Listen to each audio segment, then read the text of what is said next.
Hello प्यारे बच्चों, कैसे हो तुम सब। होपफुली तुम सभी स्वस्थ और मस्त होंगे और इंतज़ार कर रहे होंगे हमारी आज की नई कहानी का। बिना देर करे शुरू करते हैं आज की कहानी। झटपट अपनी आंखें बंद करो ताकि इस पूरी स्टोरी को एक मूवी की तरह तुम अपनी आंखों के सामने देख पाओ। तो शुरू करते हैं आज की कहानी। हमारी आज की कहानी एक गरीब किसान की है और इसका नाम था शंकर। तो शंकर किसानी भी करता था और किसानी के साथ उसका एक और काम था, लकड़ियाँ बेचने का। शंकर अब थोड़ा बुज़ुर्ग हो रहा था तो वो खेती बाड़ी का काम उसके बेटे संभालते थे और बेटे जो लकड़ी उसको लेकर ला कर देते थे और कुछ लकड़ी वो भी काट लाता था। उसे ही वो बैलगाड़ी में बचकर बेच लेकर भर कर ले जाता था और मंडी में बेच देता था। ये उसका रोज का नियम था। एक दिन इसी तरह से बैलगाड़ी में लकड़ी लेकर वो भाग गया और वहाँ पर एक सेठ आया और सेठ ने कहा कि भाई बताओ इस बैलगाड़ी की क्या कीमत है। बैलगाड़ी तो उसने कहा एक 5 रुपए की बैलगाड़ी है सेठ जी। तो उसने कहा चलो मंजूर है ये सौदा, चलो घर तक ले चलो बैलगाड़ी। और शंकर बड़ा खुश था कि आज तो पूरी बैलगाड़ी का की लकड़ियों का सौदा हो गया, तो आज तो जल्दी ही घर जाके आराम करेगा। और बड़े खुशी खुशी वो उस तरफ चल पड़ा जहाँ सेठ जी का घर था। जब सेठ जी के घर पर वो पहुंचा और उसने सारी लकड़ियां उतारी, सेठ जी ने 5 रुपए दिए। तो 5 रुपए लेकर जब वो बैलगाड़ी लेकर आने लग गया तो सेठ जी ने कहा अरे ये क्या कर रहे हो, ये बैलगाड़ी तो यहीं छोड़कर जाओ, हमारी तो बात हुई थी कि 5 रुपए की बैलगाड़ी। उसने कहा सेठ जी आप ऐसा ना करो, मैं गरीब हूँ, मुझ पर रहम करो। ये तो कोई बात नहीं हुई, 5 रुपए बैलगाड़ी का अर्थ है कि 5 रुपए में बैलगाड़ी में जितनी लकड़ियाँ हैं वो आपकी हैं। नहीं नहीं नहीं, ये तो तुम गलत कह रहे हो, सेठ जी ने अपनी बात की वकालत करते हुए कहा। और व्यापार में तो अपनी बात पे अडिग रहना चाहिए। तुम किसी से भी पूछ लो, तुमने यही मुझसे वादा किया था कि 5 रुपए की बैलगाड़ी। अ, शंकर अपनी सफाई देते हुए बोला कि हाँ सेठ जी, मैंने कहा था कि 5 रुपए की बैलगाड़ी, पर 5 रुपए की बैलगाड़ी का यह अर्थ थोड़ी होता है कि आप पूरी बैलगाड़ी ही रख लोगे। सेठ जी ने कहा नहीं, मेरा आशय तो यही था, मैंने तो बैलगाड़ी के बारे में पूछा था। अब तुमने मुझे वचन दिया है तो तुम्हें तो बैलगाड़ी छोड़कर ही जाना पड़ेगा। और कहते हुए वो सेठ जी जो थे वो बहुत कठोरता से बोलने लग गए। शंकर के लाख समझाने और गिड़गिड़ाने पर भी सेठ जी का मन नहीं पसीजा। वो एक ठगी थे दरअसल।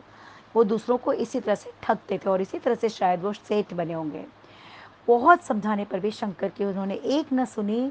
अब तो शंकर खाली हाथ सिर्फ अपने 2 बैल जो बैलगाड़ी में लगे हुए थे उनको लेकर घर आ गया और आते ही वो अपना माथा धुनने लग गया। शंकर के चारों बेटे थे, जब वो आए तो उन्होंने पूछा कि पिताजी क्या बात हुई, आप इतने परेशान क्यों हैं और आज आंगन में बैलगाड़ी भी नज़र नहीं आ रही है। तो शंकर ने सारी बात बता दी और उन्होंने कहा कि एक नया सेठ आया है और कोई नया ही इंसान है और उसने आज मुझे इस तरह से ठगा है। लाख समझाने पर भी उसका मन नहीं पसीजा और उसने मेरी बैलगाड़ी भी रख ली और आज इस तरह से मेरी बैलगाड़ी से मैं हाथ धो बैठा। अब बस सारे जो बेटे थे वो सोचने लगे कि बहुत बुरा हुआ, बैलगाड़ी भी हाथ से चली गई और उल्टे वो पिताजी को ही उल्टा सीधा कहने लग गए कि आपको सोच समझ के बात करनी चाहिए थी, सौदा करना चाहिए था। पर शंकर का छोटा बेटा था जो वो बहुत ही बुद्धिमान था। उसने कहा पिताजी आप चिंता ना करें, मैं आपकी मदद करूँगा, आप बस मुझे ये बता देना कल दूर से कि वो सेठ कौन सा था। और कहते हुए उनके पास एक और बैलगाड़ी थी, वो बैलगाड़ी उन्होंने निकाली। छोटे बेटे की जो अपनी बैलगाड़ी थी उन्होंने निकाली और दूसरे दिन फिर उसे लकड़ियों से भर दिया। और इस बार शंकर का छोटा बेटा उस पर बैठा और लकड़ियाँ बेचने के लिए मंडी पहुंच गया।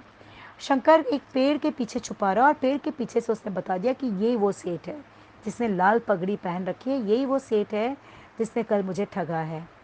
तो शंकर के छोटे बेटे ने कहा तुम बिल्कुल चिंता मत करो, शाम को तुम्हारी बैलगाड़ी लेकर ही आऊँगा।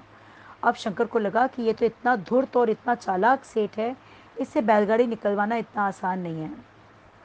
पर शंकर ने सारी चीज़ें भगवान पर छोड़ दी और सोचने लगा कि वो क्या करेगा कि सेठ सचमुच उसकी बैलगाड़ी उसे दे दे।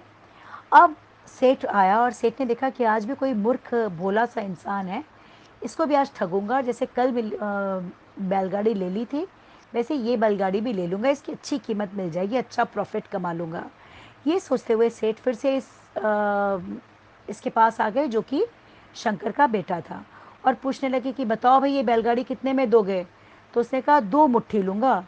तो मन ही मन मुस्कुराते हुए सेठ जी बोले कि ये तो कल से भी ज़्यादा मूर्ख है, 2 मुट्ठी धन मांग रहा है ये, तो दोनों हाथों में एक एक आना दबा लूँगा, उसी में इसका और इसी में इसको टरका दूँगा, बैलगाड़ी मिल जाएगी, आज तो बड़ा अच्छा मुनाफा होगा।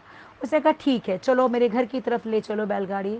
और शंकर का छोटा बेटा बैलगाड़ी को उस तरफ हाँकने लगा जहाँ पर सेठ जी ने कहा। और जैसे ही सेठ जी के घर पर गए, उसने सारी लकड़ियाँ उतारी। सेठ जी दोनों मुट्ठी में एक एक आना दबा कर ले आए और आना दबा कर देने लगे। तो जब उन्होंने दोनों मुट्ठियाँ आगे करी तो शंकर के छोटे बेटे ने चाकू निकाला, बहुत ही बड़ा धारदार चाकू, जिससे लोगों के सिर काटे जाते होंगे, जिससे मुर्गे और बकरे काटे जाते हैं, वो वाला चाकू निकाला और वो सेठ जी की दोनों मुट्ठियाँ काटने लग गया। तो उसने कहा अरे अरे ये क्या कर रहे हो, तुमने 2 मुट्ठी धन की बात कही थी, ये धन जो इसमें वो तुम ले लो। तो उसने कहा नहीं नहीं सेठ जी, आपने शायद सुना नहीं, मैंने कहा था 2 मुट्ठी धन, तो मुट्ठियाँ भी चाहिए मुझे, अब आपकी मुट्ठियाँ भी लेकर ही जाऊँगा। और कह के वो उस धारदार चाकू को उस मुट्ठी पर घुमाने लग गया। अब सेठ जी डर गए, उसने कहा भैया तुम ये क्या बात कर रहे हो? और से वो चूंकि तगड़ा जवान इंसान था, तो सेठ जी को लगा कि इसके हाथ में तो ये इतना भयंकर हथियार है, ये तो अगर ज़्यादा चूँ चैप करूँगा तो ये तो मार देगा मुझे इस हथियार से।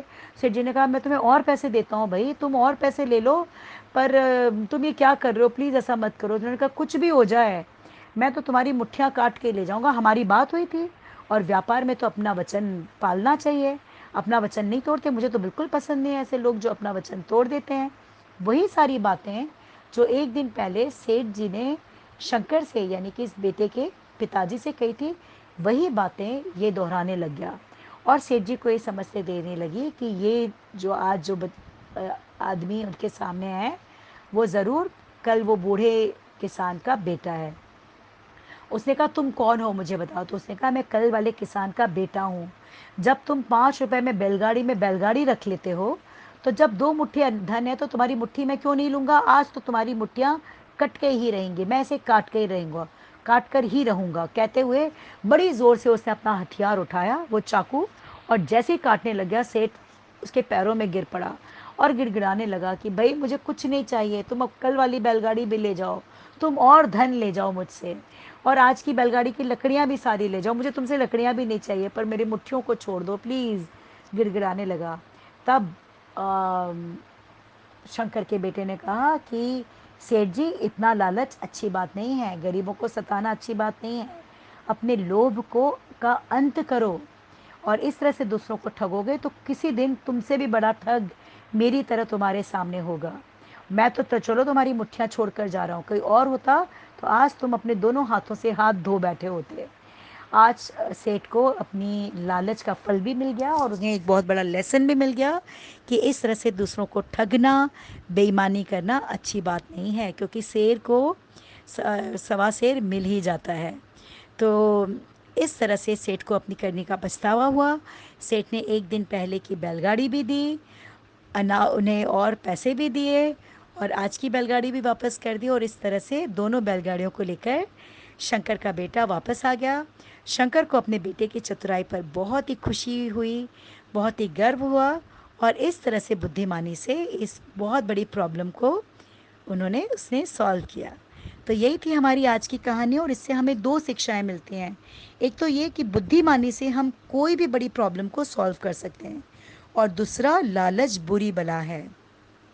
लालच से हम जो भी काम करते हैं लालच को मन में रख के, तो हमें उसका फल अच्छा नहीं मिलता है। ठीक है, तो यही थे हमारे आज के 2 लेसन्स। होपफुली ये स्टोरी तुम्हें पसंद आई होगी। इस स्टोरी को अपने friends, relatives, neighbours, cousins, school friends सबके साथ शेयर करना। हमारे चैनल को झटपट सब्सक्राइब कर लेना, बेल आइकन को हिट कर देना। कल मिलते हैं फिर से एक नई स्टोरी के साथ। तब तक के लिए ढेर सारी ब्लेसिंग्स के साथ good night, take care, bye bye.